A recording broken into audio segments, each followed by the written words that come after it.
Subscribe کریں ہمارے channel کو اور بیل آئیکن کو کلک کریں تاکہ ہماری ہر نئی آنے والی ویڈیو آپ تک بآسانی پہنچ سکے۔ بسم اللہ الرحمن الرحیم۔ السلام علیکم ورحمۃ اللہ وبرکاتہ۔ قول حضرت علی رضی اللہ تعالی عنہ، نماز کی فکر اپنے اوپر فرض کر لو، خدا کی قسم دنیا کے فکر سے آزاد ہو جاؤ گے اور کامیابی تمہارے قدم چومے گی۔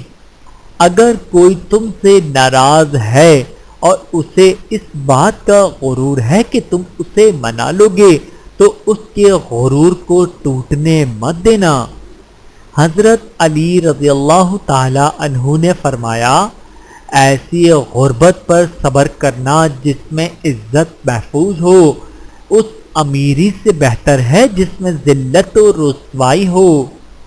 حضرت علی رضی اللہ تعالی عنہ نے فرمایا، جانور میں خواہش اور فرشتے میں عقل ہوتی ہے مگر انسان میں دونوں ہوتی ہے۔ اگر وہ عقل دبا لے تو جانور، اگر خواہش کو دبا لے تو فرشتہ۔ خالق سے مانگنا سنت ہے، اگر دے دے تو رحمت، نہ دے تو حکمت۔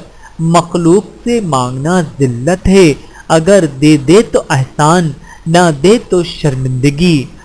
حضرت علی رضی اللہ تعالی عنہ نے فرمایا، صبر کی دو صورتیں ہیں، جو ناپسند ہو اسے برداشت کرنا اور جو پسند ہو اس کا انتظار کرنا۔ اللہ تعالی ہم سب کو سمجھنے کی اور عمل کرنے کی توفیق عطا فرمائے۔ آمین ثم آمین۔